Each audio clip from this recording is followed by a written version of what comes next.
hooyadeeday dishay shaydaanay ku raaligelinaysay maalay ku helaysay magacay ku helaysaa.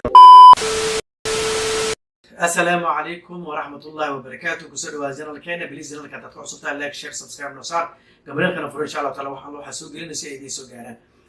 رمضان مبارك دمانتين نجا يديك هذن ما شاء الله إلهي نجا وضع قبله لما تكبر وضع الصوص ومي الدعاء اللي إن شاء الله تعالى طبعا كدمبرة هل قلت قديش على السجاد هل بداله طبعا قدم ودكتين طبعا قدم وحكوجت ليلة القدر وحكوجت الدمر بدر ليه هاي dad naarta lagu xoreynayaa maartay sheegay jirta waxa jirta waxyaabo loo wadaago ku jira insha Allah taala dadkooda faa'iideysta aan ka wada noqon insha Allah caaw marka maxaa idin haya intii social media maalmahan waxa iska darbo wareegayay hadal ka soo yeeray wiil uu ku sheegayo dad dhalinyaro ah oo youtuber ah qaarkood ay yihiin xataa fanaaniin inuu ku sheegayo in dadkaas yihiin dadka caabuda shaydaanka bal iyaan ka hor dhicine waxa ila arka bal hadalkiisa marka hore سميحة خليل آد أيان أهوبا إن أي كمتهاي كوحدة إشاء أما الشياطين تضدك أي كشاقيستان ضد بدنو يوتيوبرا معان أياتشر لكن ولي قد أنا صدقي أورورين المساكين تا أندنقنين الله سبحانه وتعالى في سورة الزخرف وحاوليها أم يحسبون أننا لا نسمع سرهم ونجواهم بلى ورسلنا لديهم يكتب هذا الكيس غير مقاشينا أمرينا يا وحوليه وحن آد أهوبا إن سميحة خليل يكون كوحدة إشاء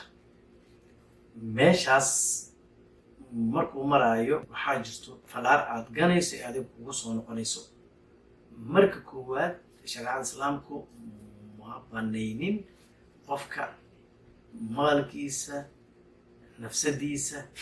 cirdigiisa iyo sharaftiisa in lagu xadgudbo inaa meeshan wuxuu ka leeyahay wiilkan Samiixa Khaliil waxaan hubaa oo aad aan u hubaa in ay ka mid tahay kooxda isha marka anaga sidaan asiga u dhigay ama sida ay tahayba waxaa waaye dad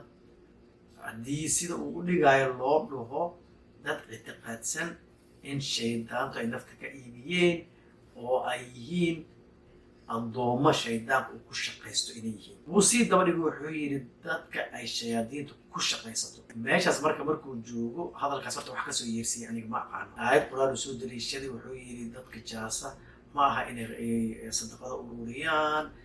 ما أها محلنا علومات كلية لو قلت على قلي أوكي ماشي مركي مريس وحقات وخبون بالكير إن هرت له عقل علمي كواد مركل لو قلت كيسنا لا تصق مركز الاتحاد إن شاء الله تعالى وضد معناها وربي إنه وقصوا على السوشيال ميديا إن قدرت إلا شيء مركز كواد وحلية ولا له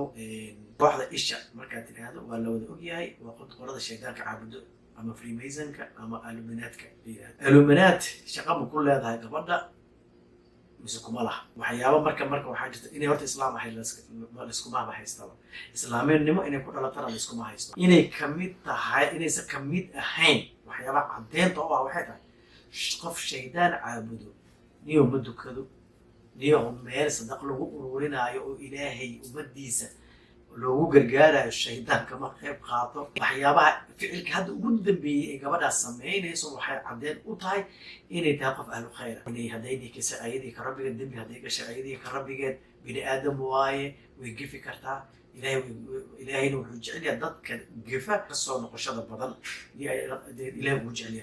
أوكي دبي قلت أيضا يا ربي قد كشيء شخصي كست أنا دبي كارو أضاع دبي كارو بس في حقل دبي قلي كرت قف كست دبي قلي كرت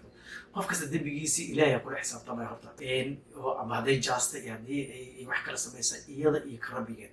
إلهينا محل هذه أيضا تحدودنا قش عليه كوما بنانا إن تنقل طعام وضوء حيث هاي مركز لا ده إني صدق أوروري صدق الجاسة ما أيسر أحين والخيرك قفك إلهي إنه وافجيها مهمة ما هي الشيخ نفكيس أساء وحل صار يعني برشيدا قف كستو أوني باتيسن قف كستو قدام قنكرة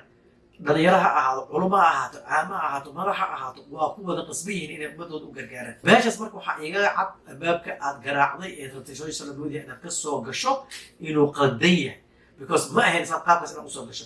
dad badan hadda anaga sidaan wada ognahay social media dad badan waxay ku soo galeen in awradooda ay barnaamijka soo dhigaan ay ku soo galeen dad heesi iyo music iyo niiki qurun iyo balay ku soo galeen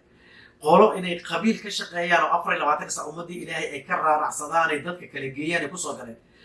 qolo dad wanaagsan weeye oo macnaha khayrka iyo wanaaga ka shaqaynayo yihiin dadna saasay ku jira adugu marka qaybtaan diinta aad ku soo gabato aad go diimeed aad usoo huwatay qof bini aadan oo muslim ah oo aniga shaksiyan aan ogahay inay muslim tahay oo caddeynteeda aniga aan ku tusi karo oo ay ka mid tahay tusaale ahaan aniga ayada iyo darisle cabdi dhammaanteen reer enjoy cali family waxaan ku wada jirnay barnaamijka khayriyada ah oo lagu ururinayo qaaraanka ayd ummadda muslimka loogu gargaaray ayadoo marka stuudio ay ku wada jiraan ayay sameexa khaliil intay istaagto salaada waa la isbedbedeli jiray ase intay kacday salaada soo dukan jirtay suxuurta xilli qofba markiisu suxuurta aadi jiray daal badan iyo rafaad badanaa kasoo maray barnaamijkaas way baxday waxay aaday maxaa la yidhahdaa muqdishoay tagtay dadkii dhibaateysnaa ee masaakiinta iyo gacanteedii waxay ummadda ilaahay ka qaadeen ayadiis darisle cabdi iyo tiimkiis iyo gacantooda ugu qaybiyeen annaga indhaheena saarin way tageen hargeysay tageen sidoo kaleeto waxay sameynayeen waa ujeedin markay jigjiga tageen sidaas oo kaleeto guryay dhiseen gaari gacanay gadeen maxaa la yidhahdaa bacyaali dad u gadeen dadii oo malaayo waraabiyeen waxaasoo dhan ay samaynayeen walaalow culummada aad sheegayso maxay u qaban waayeen ayaa ka hortaagnaa maxay dadku wax ugu ururin waayeen war qofku dila qofna kaagama darna qof maxaa la yidhahdaa ku duwayna qof kaagama maaragtay shaka hore qof kasta oo dhalinyaro ah oo isxil qaatay aniga waxaan leeyahay darisle iyo sameexa khaliil allah barakeeyo ilaahay subxaana watacaala cimrigooda ha u barakeeyo wanaagii ay sameeyeen ha ka abaalmariyo inaad saasoo kaleeta aad adinka ama soomaaliya oo dhan inay sidaasoo kaleeto ugu ducaysay ahayd maaha in la yidhaahdo gabadha especially khaasatan gabadha lagu dhoway ee la yidhaahdo gabadha maxay 100 milyan u gaartay maxay dadkeeda ugu dabqanaysaa maxay dadkeeda qaaraanka ugu ururinaysaa maxay dadka dhibaataysan ee biyo la-aanta ayd u waraabinaysaa wax lagu haysta intaas keliya waa maqaamka ay gaartay ilaah baa gaarsiiyey shaydaan waxba ma gaarsiin shaydaan hadduu wax gaarsiin kara hadda adiga aadi bax maxaa la yidhahdaa shaydaanow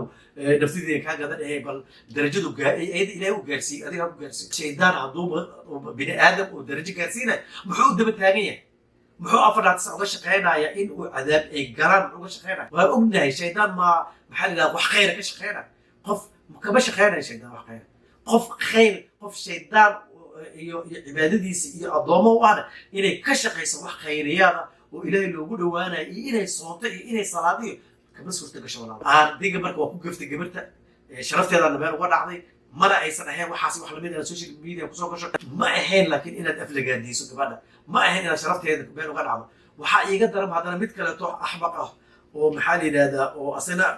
oo kasii daranba bal ilaah kuu dharay bal kana ila dhegeysta shaydaan maanta waxa ay maraysaa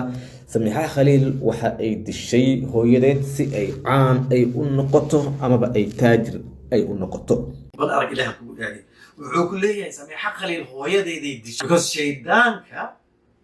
ayaa aaminaynin oo shuruudihiisa waxaa ka mid ah qofka inuu soo dilo waalidkii marka okay waalid aabahay aan soo dilo hooyaday aan soo dilo maxuu shaydaan anigu waxa uu isiin karo marka uu igaga bedel laakiin sheegi karta war taajirnimada aad sheegayso shaydaan dad taajir kama dhigo shaydaan dad taajir kama dhigo shaydaan dad sharaf uma yeeli karo asaa sharaf lahayn asaa cadowgeyna ah ilaahay uu noo cadeeyey haddii uu dadka sharaf iyo darajo iyo gaarsiin karo rasuulullahi sal alla alay wasalam noo sheegi lahaa noogama uusan digayn marka ogow shaydaan iyo shayaadiin iyo wax la shaqaystay qurun iyo waxaad akrinayso aniga I don't think so in gabadhaas ay wax raada intaas ba Allah ka dhigay ku leedahay waxa ficilay samaysay ilay duumatay waxaas wax lagu gaaloobi karo haday tahay walaalo aayadda iyo xadiiska sheegay barta soo dhig haddii kale gabadha ku gaftay social media usoo socotay social media iska soo gal cid kuma haysato waxaad doonta kusoo geli kartaa laakiin inaad diinta kusoo hagoogatay kusoo dhuumatay gabadha maaragtay sharafteeda meel uga dhacdo xaaraam waaye subxaana allah billah caleyk waxa iga qaylasiinaya anigan wax kaleeta ma aha because rasuulka sal alay slam wuxuu yiri unsur akhaaka daaliman oo madluuman walaalkaaga laga gardaran yahayna u hiili walaalkaaga gardaranna u hiili haddii isaga laga gardaran yahayna waa loo hiilina hadduu isaga gardaran yahayna waa loo hiilina because rasuulka asxaabta way weydiiyeen waxay yidhahdeen rasuulka ilaahi markuu asiga laga gardaran yahay waa garanaynaa oo asaaba qalad laga galayba laakiin markuu isaga dadka ku gardaro maxaa sameynayna maxaa base ugu hiilinayna waxaa ugu hiilinayso laba gacmood aa qabanaysiin adiga marka gacmaha inaan ku qabanna waaye gabadha annagana gabadha inaan difaacna waaye because gabadha waxaa u difaacayna waxay tahay usur akhaaka daaliman oo madluuman waaye annaga aniga wanaaga aan ku bartay ismaba qaadan kartaba iyo waxa aad sheegayso anayba isu kay qaadan karinba ummadda ilaahay kale intaad horta xag iska dhigbo marka waxaan ku dhihi lahaa walaalow midkaan kaleeta ee doxkiyeerka ah asagana maxaa la yidhahdaa hooyadeeday dishay shaydaanay ku raaligelinaysay maalay ku helaysay magacay ku helaysaa bal qof islaana oo xalaal lagu dhalay maa hooyadiis macaan intuu dilo darajo ku raadinaya wadhigo adaa samayn lahaaya u malaynaya kan yiri sadexa qal hooyadeeday dishay waxay u dishay inay gaal shaydaan caabudaysa ay ku raaligeliso kan dhahayo adaa hooyadaa dili lahaa sadexa qal kama suurtoodo hooyadeedna ilaahiya oofsaday rabbi subxaana watacaala qabrigeeda ha u waasiciyo waxaan idin dhihi lahaa marka gabadhaas masaakiinta oo yar ammaansiiya nabadgeliya nolosheeda iyo waxaa ka xuntihiin iyo horumarkeeda daaya ka hara ummaddaas indhay u tahay annaga dhanaa taageersan waxaanu ku taageersanay wanaagga iyo sharafta iyo qiimiyamka ee annaga nagu dhex leedahay ummadda soomaaliyeed oo dhanna way og tahay dadka soomaaliyeed oo dhanna way og yihiin waxaa idin dhihi lahaa gabadhaas ka hara ammaan hala siiyo adayna sadexa qali waxaan ku dhihi lahaa baymacan waad mahadsan tahay waxa aad samaysay ilaahay ka ajar siiyo waxaan doqomada ah ee social media kusoo galaya inay dadka sumcadda iyo sharafta leh xagxagtaan ma garatay oo wax ka aqli kaleetaba aan lahayn una maleeyaba in maaragtay lagu gaari karo darajo iyo heer lagu gaari karo qof walaala oo sumcaddiisa sharaftiisa dhulka lala galo oo sumcaddaada sharaftaas saas dhulka uma gelayso walaalay bil 15 tahay caadna kuma qariyo sacaba wax lagu qarin waad ku weyn tahay sharafaa agteeda ku leedahay qiyam iyo ixtiraamaa ku haynaa walaalay horu u soco walaalahaaga soomaali sidaad u garab taagnaan jirta u garab istaag wanaag iyo khayrna sidaad u wadi jirta u wad waxaan iyo hadalkoodana ha u joojinin walaalay gacansi intaasa kugula dardaarmayn adigana videogan intaasa kusoo dhamaystiraya wasalaamu calaykum waraxmatullahi wabarakaatu